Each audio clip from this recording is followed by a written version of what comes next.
Opal Yang is on a mission. Hello, hi.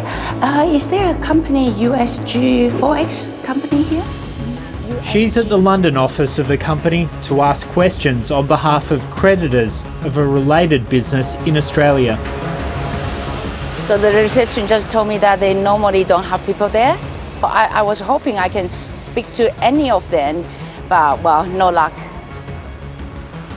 This is the UK office of a troubled foreign exchange broker, Union Standard International Group. It's failed in Australia, but continues to operate independently here. Known as USGFX, the broker allows traders to bet on movements in commodities and currency markets.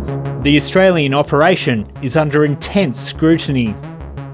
It appears that this company was banking on the goodwill and reputation of Australian institutions in order to make money globally.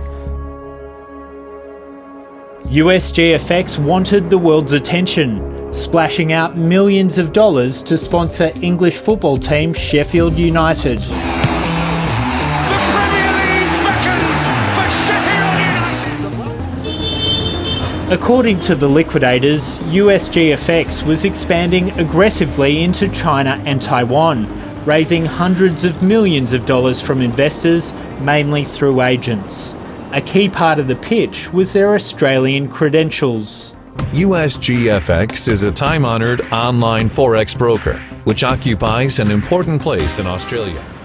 The corporate regulator ASIC alleges the Australian Union Standard provided financial services including trading to clients in China, allegedly placing them at risk of breaching Chinese law.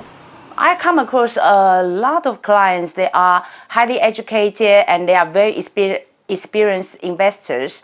They actually did a lot of due diligence in terms of in this investment. And in the paper, it looks very legit. But there were warning signs.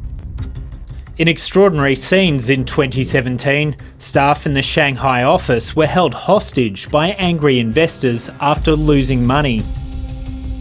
But everyone wants to find out where the money went, why this is happening. Like we saw, like our money was being protected.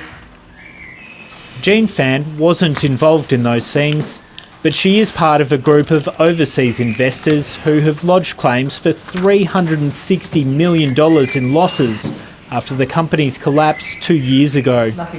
She's trying to get back almost $800,000, but her prospects are grim. It's just really stressful, especially in the first half year. Like I couldn't sleep at all. I had to do counseling and stuff, because it was just, this is a lot of money.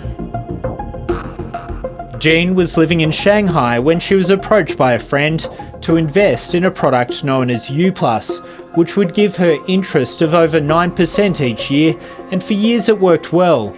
This promotional material shows the company is regulated by ASIC and investors' money would be kept safely in Commonwealth bank accounts. But liquidators have found the money wasn't always put there. The only reason why they initially invested in this product is because of the reputation they had in this industry, and now it's all destroyed because when things go down, no one's there for us. Well, Mr. Zhou, thank you so much for speaking to us about your experience with Union Standard. Another investor who lost half of his life savings, about $500,000, is speaking to 730 over Skype from China. His name is Zhou Detai, and he doesn't want to show his face. An ABC colleague interviews him in Mandarin. I was devastated and couldn't get over it for a long time. It had a significant impact on my life and my family's life. It's more than half of my total assets. I invested in the product after being lobbied by others and with the trust of Australia's regulators. I hope the Australian government can pay attention.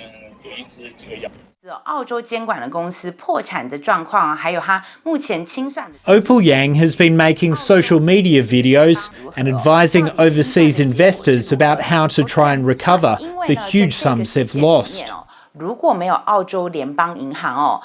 A lot of people lost a lot of money, and a lot of them actually used their home to remortgage. The reason for that is that they believe Australian regulator and also the money is into the trust account in Commonwealth Bank. But so far, there's not much help, so they are really desperate. Attempting to recover these missing millions is proving incredibly difficult. The liquidators are struggling to communicate with a director of the Australian business, a mysterious man from Myanmar called So Hain Min. They also have serious doubts about his true identity. Like, if he's real, then just tell him to come out and then just talk to us, you know?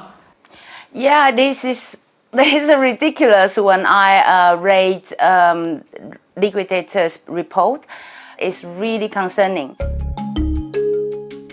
In a report to creditors, liquidators say they hired a private investigator to track Mr. So in Myanmar. These photos are of Mr. So's listed address, raising suspicions the owner of a lucrative global company was unlikely to live here. And the external investigator has raised concerns key identity documentation for him may not be genuine. Well, if you wanted to create a phony person, Myanmar would be the perfect jurisdiction to do so. Incredibly hard to go through public records, incredibly hard to track individuals down, and very easy to forge documents. Money processors all around the world were used to move large sums. The Liquidators' report alleges one of the processors could be secretly controlled by USG's Samoan-based parent company and could be a sham. They say there were also disputes about access to financial information and the extensive use of money processors.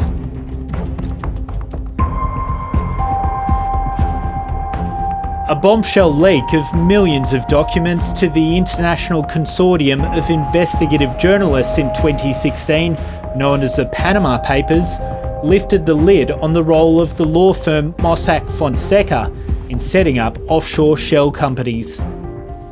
Michael, the Panama Papers were hugely significant. It ripped off the veil of secrecy and showed us how the global elite and multinational corporations stashed tens of trillions of dollars in tax havens all around the world. Jason, I've got these leaked documents I want you to have a look at that link Union Standard to the Panama law firm Mossack Fonseca. I'm keen to get your thoughts on them. Let's have a look.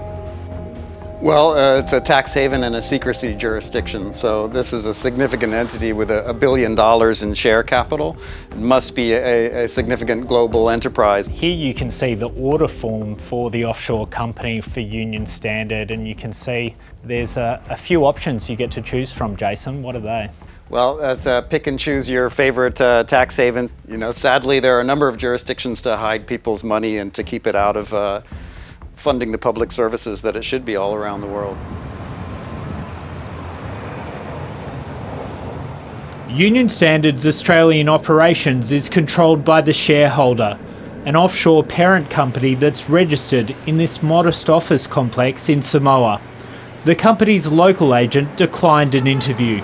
It told 7:30 its role is administrative and the company does no business in Samoa, but did not answer questions about the majority owner, Mr. So.